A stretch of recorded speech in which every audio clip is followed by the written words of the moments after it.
What's up, interweb people? It's me, Michael Lunatic, and Steve Gutsy Cosplayer. Sod off! That's my intro! That's not the intro you get!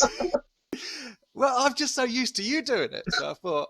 No, it's my intro! Should I just let you continue? Anyway, the person above me is Jay Hagan. Did I say that right? Hi, guys. He's below me or over there somewhere. I've no idea. You're to the side of me, Steve. Michael's below. Yeah, but when this goes up online, everybody will be in a line or something. I don't know. Yeah, it's all weird, isn't it? How have you been, Chief? You all right? All good, guys. All good, especially in these crazy times. I know. Every interview we've had, like, mentioned the government grounding, so may as well keep us consistent. Yeah, might as well. How was your day? Oh, you know. All That good. sounds like a wife when the guy comes home.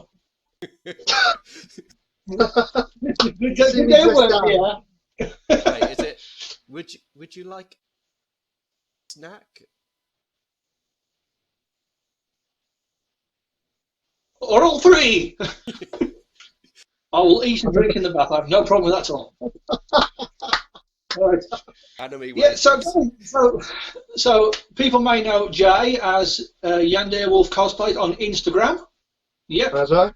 They may also know him as the whopping great big 8-foot tall Escanor that was at MCM last year. That's right. Yeah. Seems like I get enough recognition from that one. How on earth do you stand up in that thing? Trial and error, mostly. First time actually doing drywall stills, I was nervous as anything. And then it started to...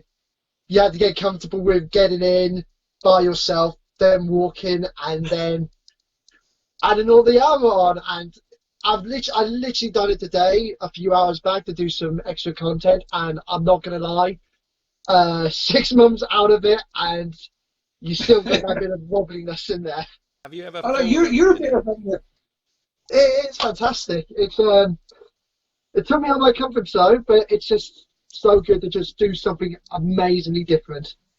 Yeah, it is really... I mean, you were very easy to spot, let's put it that way. I mean, you towered over everybody else. It's now gone from big swords to now just a big guy in a costume. I was gonna mention you have a bit of a penchant for doing the big cosplay, because you did... Yes. You did... who else did you... You did Guts from Berserk, didn't you? That's right. I've done from Berserk, Guts. I've done Crow. I made his sword much bigger than it looks. Yeah. Kirito, which is a lesser one. I did his Alpine one where he had a big sword also. It's always been usually the pattern for me to do something that's just a bit extra, because when you see like an anime or a cartoon compared to real life, you don't imagine us carrying those massive props. But when you're in that costume, in that cosplay, you just feel so much more empowered, like you are there. Tell me about it. Tell me about it. Yeah, what's next? Yeah. What's next? I'm going to be doing the Warrior of Darkness from Final Fantasy XIV, which is the new one from Shadowbringers. I was going to do that for Insomnia and KupoCon. Unfortunately, this all happened, which I couldn't do. And ironically enough, the sword I've done, I've once again gone big, and I believe it's starting at 6'8", and you can collapse it also. Oh, Lord. Honestly, I honestly don't know how you're walking there. How many times have you actually fallen over? At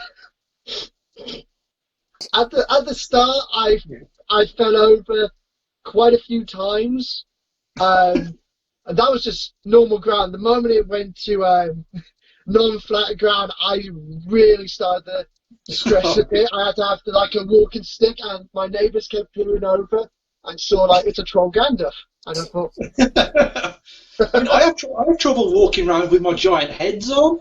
I mean, I had Dice King and Coruscant saying, "Now I've got this ghastly one I'm doing."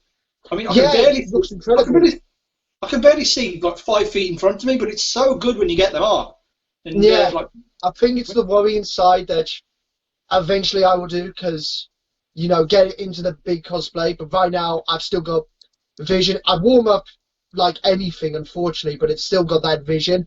So now it'll probably be the next thing of actually adding the helmet, and then I'll probably roast it there.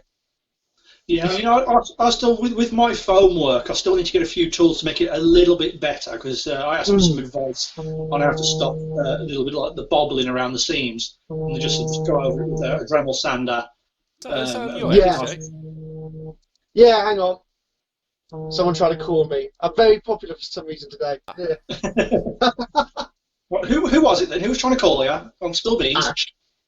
Ash, aka Cyanide Rose, which I'm in part of the big cosplay group still, which is the biggest part also, having our friends and such, and being the tinkerer.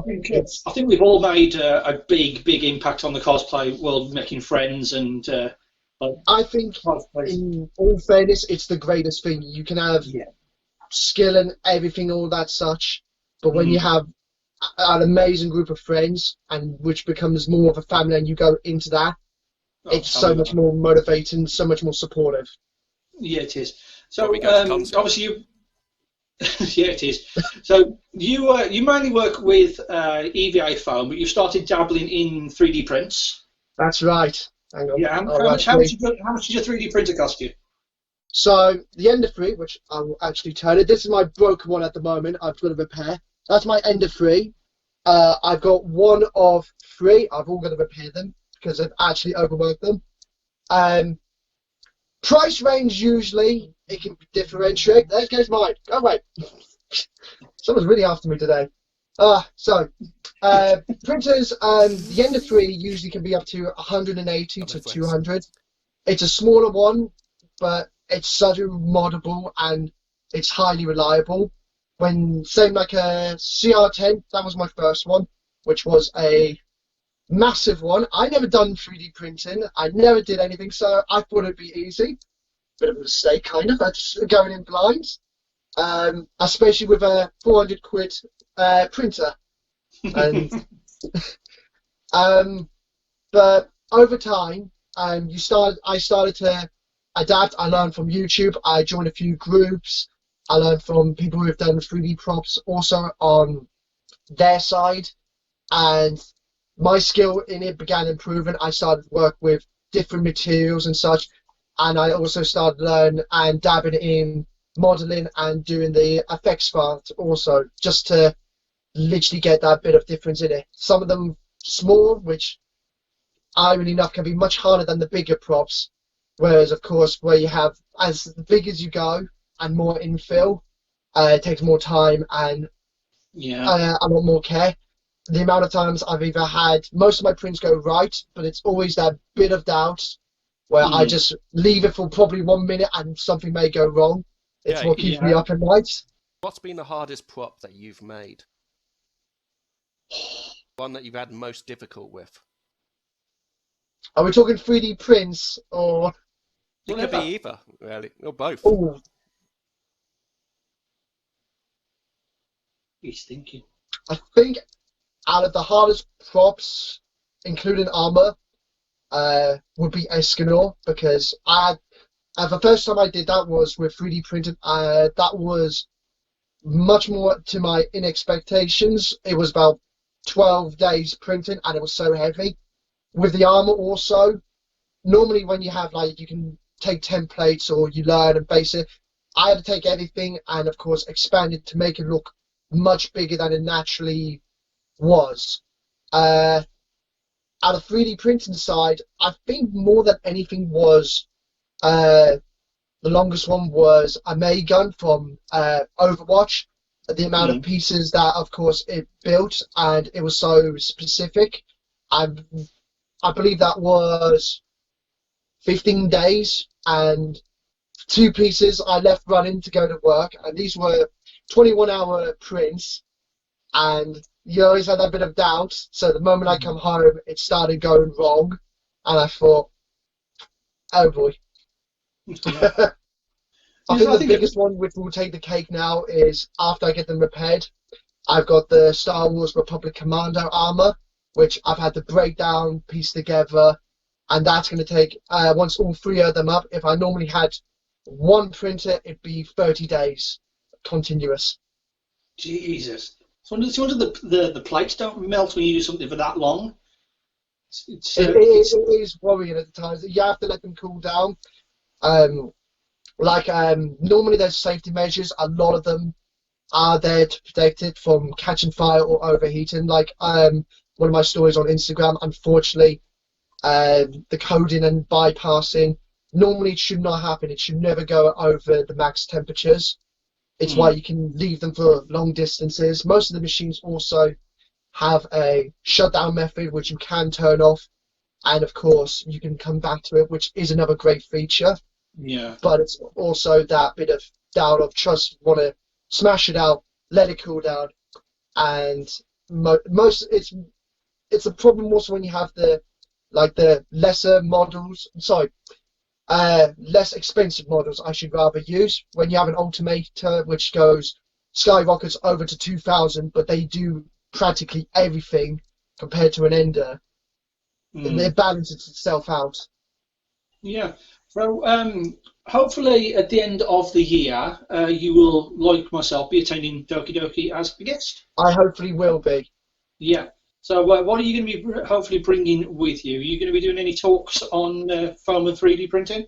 I shall, hopefully.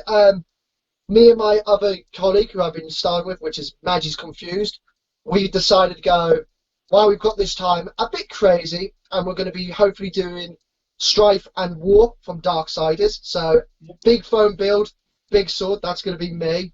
And we will be definitely doing some talks on stuff. He does the deco side, I deal with the main building side. Yeah. So I build it, he brings it into life.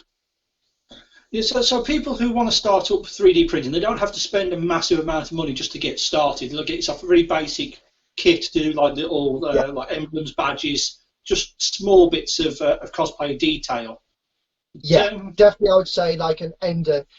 Most of it can be software in such like Cura, which helps you so much out. You don't have to spend thousands of quid on a massive printer. You just need to get yourself from one, and then you up yourself.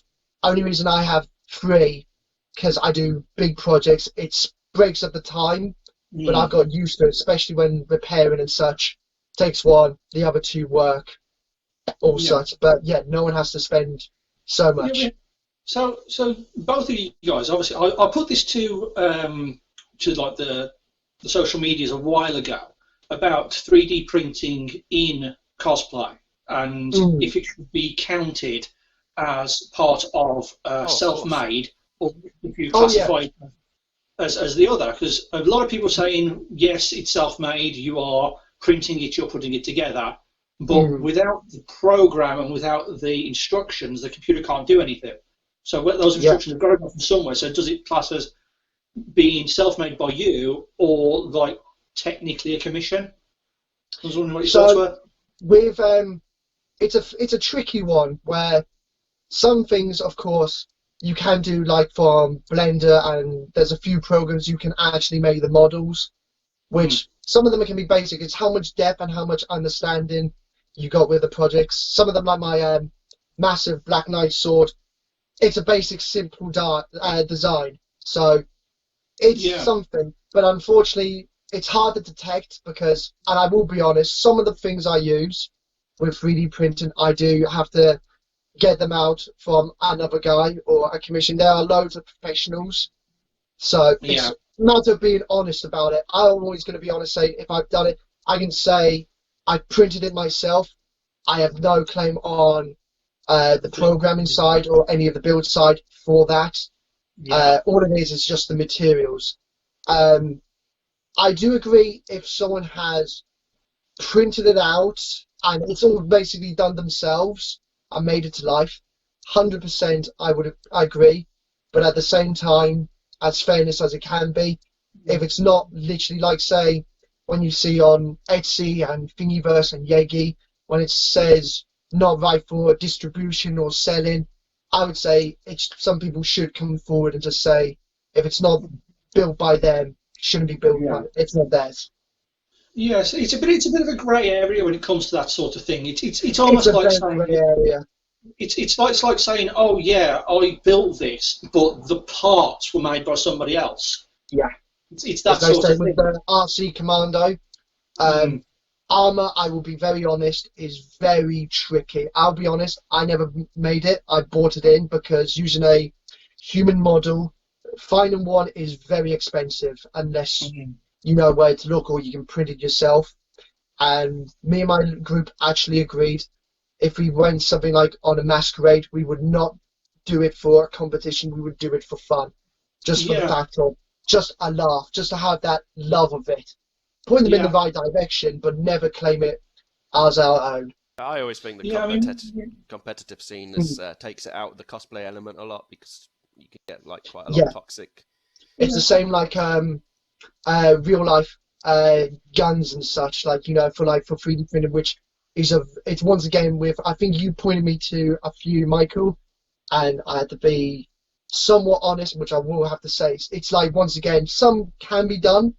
But it's once again a very grey area because when stuff looks realistic, it becomes a very borderline between legal and law, which well enough on that. Yeah, I mean when me and Helen do cosplay judging, so we've done it a few times now. We've always been quite fair when people have come up and say, "Oh, this has been 3D printed." We don't go into like the massive detail. We just say to them, "Says, did you 3D print it yourself?" They go, "Yes." Did you use the instructions, or did you do it yourself? Did you get the instructions somewhere? If they answer honestly, then obviously we will mark as honestly. So if somebody comes up and says, "I 3D printed this, but the instructions were for somebody else," or they printed it and I put it together, then they're probably not going to be marked as high as somebody who like literally went onto the computer, built the thing, got the program, made it into a program, and then sent it to the printer and did it, because that's all themselves. So it's a bit. So what normally happens, which it's what a few people do, they get the file, and it'll usually either come as a full file or broke down pieces, depending on the printer size. Normally by standard. The coding and the programming is usually inside, but if someone wants to add details or resize it or such, they can do it by themselves. But actually, all they'll get usually is the STL files, and normally it's hard to edit on stuff like that unless you really know on what you're going to do. It's extremely difficult. So you can usually tell by if someone says they 3D printed something, and then warning bells come in, say, have you edited it? Have you designed? Some of the ones I've edited, it's thin ground. I would never claim it as my own. I've just edited a piece of it. But it's not easy if you've never done it before. It's once again, it's going into that new territory, and it can go wrong quite easily. It is something that me and Helen do look into when we do the whole judging thing. I mean, we've just come to the final conclusion now that if it's been 3D printed, if they 3D printed it themselves, it will be classified as homemade. If somebody else 3D printed it, it's classed as a commission. It's the same thing as if somebody bought a cosplay. Yeah. If you make it yourself, you make it yourself. If you commission it, you commission it. That's the bracket we're going to be judging under from now on. Is that the whole? Did you physically print this? If they say they say great, it's a homemade item. So Jay, it just irons out all of the ifs and buts then. Yeah, 100% agree. Jay, yeah. What are you going, Michael? What sparked your interest in making things in the first place? Wow. That is a good question. I've since secondary school. Yeah, not that far back. So about 2007, 2008, when I was coming to my year 11 years, I started actually getting into anime, and strange enough, and this is kind of a funny thing, the first anime I actually watched was back in the 2000s, and that was Berserk. So this is a younger self, and it put me off this for a time, and then 8 years came back to it. Started watching Shonen Jumps, Naruto, Bleach, the basic ones. And then coming into college and such, I started branching out a bit further. So learning the different anime genres, manga, novelization, doujinshis, and various Western cartoons. Basically, increased my knowledge on stuff. So even if I didn't know, I would know if someone was doing that. And around about 2014, I was introduced with an ex to London MCM, my first ever big one. I didn't cosplay from it, but seeing the amount of people who shared that passion, that drive, just for, didn't have to cosplay, but it was something you enjoyed. And it hooked me onto that. I didn't start the building just yet. I just thought, you know, pay for it, Attack on Titan and such, which was my first, and the 3D maneuver kit, which hurt my legs, something I may have to go back to. But yeah, it piqued my interest, and then the best thing was meeting you, Steve, the Northampton group, which was a local group to me, something before, and aside from work, I can actually go to you all and actually be a part of something also. So I didn't have to go to a big con. There was a local group, and that sparked my interest so much more. And I see the coffee there.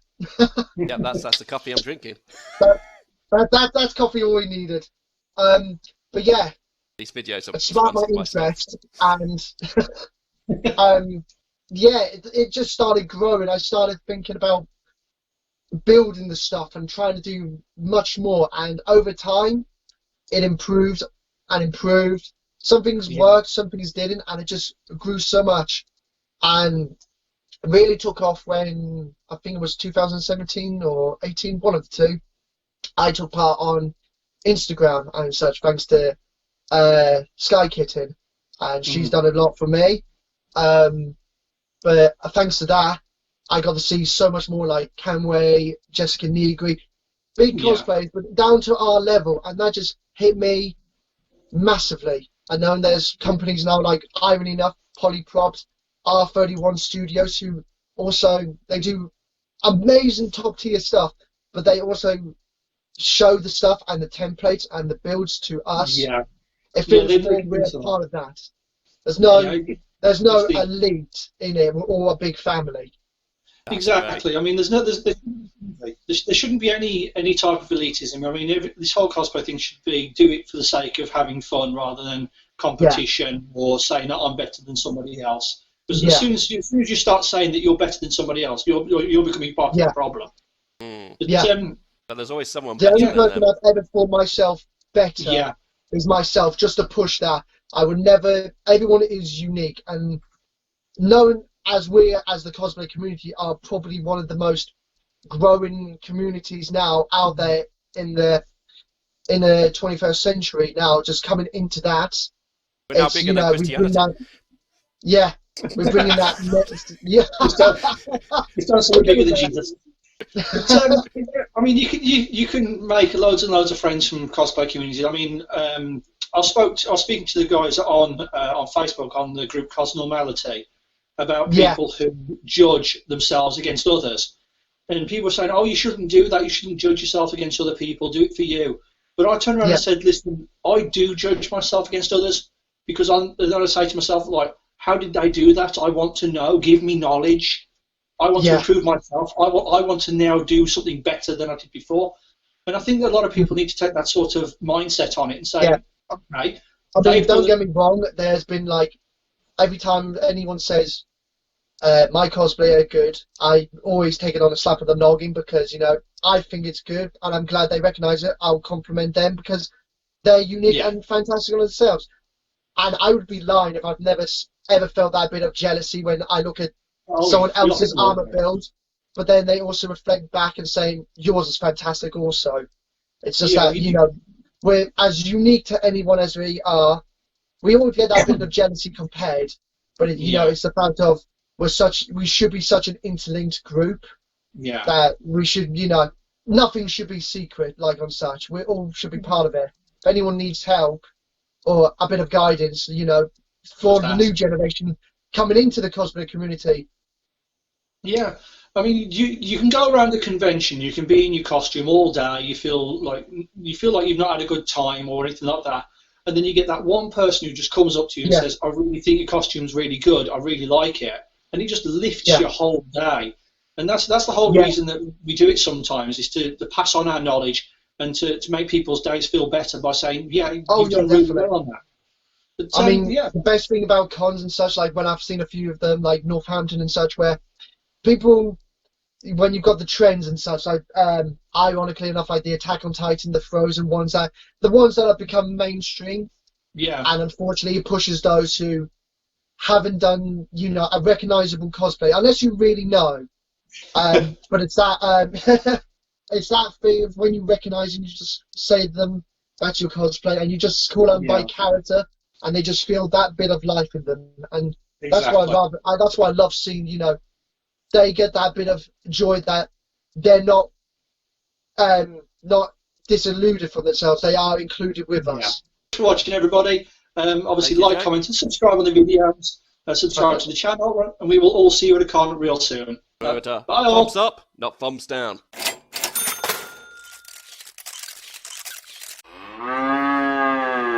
How on earth do you stand up in that thing? Trial and error, mostly.